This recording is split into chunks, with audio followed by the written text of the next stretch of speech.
And our last question, what can I do to help my son learn to soothe himself? He cries a lot, and I'm worried about this when he starts TK in the fall. TK, of course, being transitional kindergarten. And I think a lot of people worry about this, that we have some of our little guys, they are very emotional and they cry, and it just breaks your heart, and you want to soothe them. But you also want them to be ready to soothe themselves. So what do you have for us, Elizabeth? Yeah, so this is kind of a tough one because as an analyst, I want a lot more information to be able to point this individual in the right direction. But I think what we really need to look at from the start is communication skills of your child. Is your child able to communicate why they're crying, why they're upset, to seek some additional support? And then also looking at cognition programming and teaching them to understand their own emotions, physical states, desires, and then those of other people as well, so they can be more accepting of what other people are doing, as well as come to a compromise with people, which all sounds very complicated for someone going into TK, but really we have to start programming for that now and teaching that to all of our children at a very young age, how to manage their emotions. So really seeing where are they currently at, and then what skills do we need to be teaching.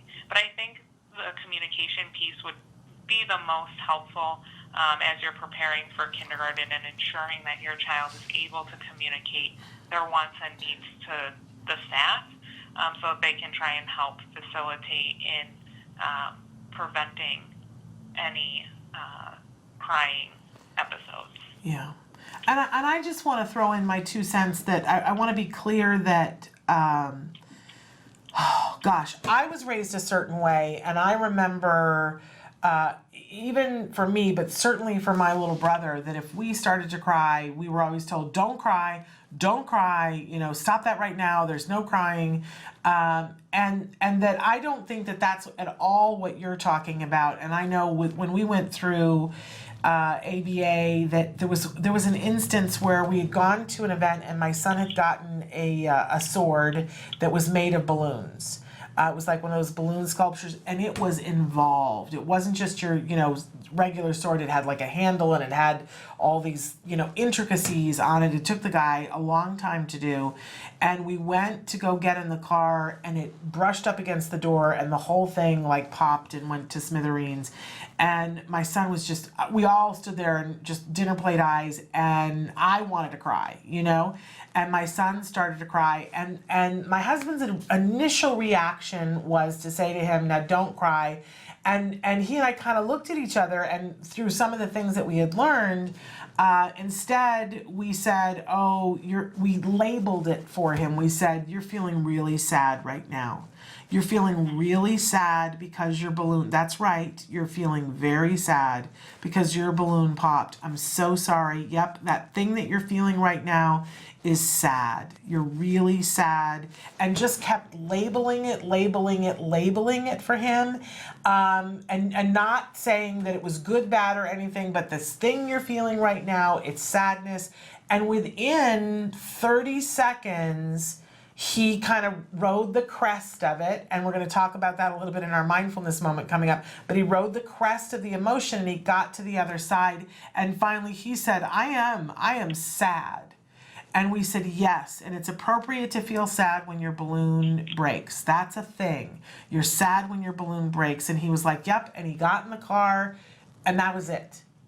And he'd ridden the emotion, and I just wanted to throw in there that how important it was for us to learn that skill and labeling it for him so that he would know what he was feeling. Because for some of our kids, it's like there's this feeling and you don't know that it's going to have an end.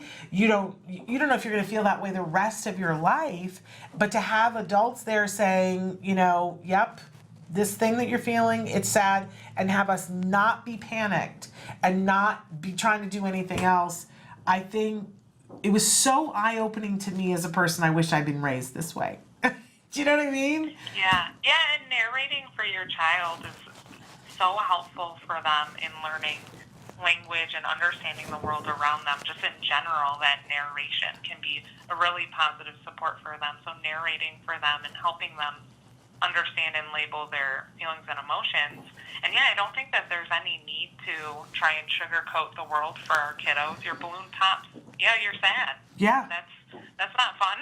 No. So letting them experience that emotion, because we want our kids to experience all the emotions that we do, even though some of them are less desirable.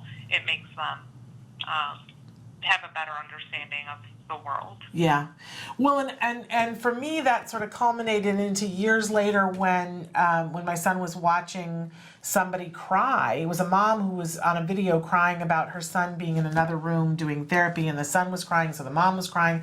We had a little discussion about it, and he said to me, "Mom, did you ever cry outside the room when I was having therapy?" I said, "Yes, because I was so worried about what you were feeling." And he said, "Oh, Mom, I was just frustrated," and nobody ever dies from frustration.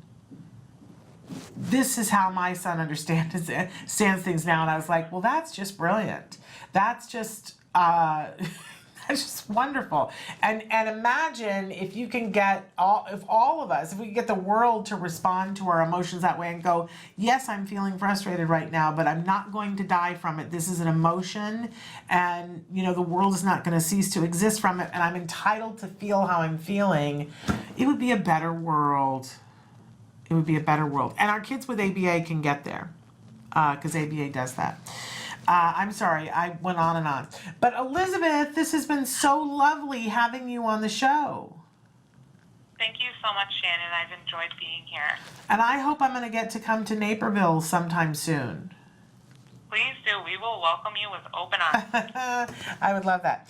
All right, well, say hi to everybody for me there, and we'll look forward to having you on the show another time. All right, have a good one. Thank you. Bye-bye.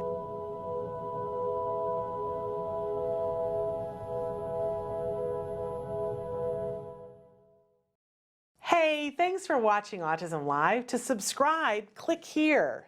And if you'd like to check out some more of our videos, click here.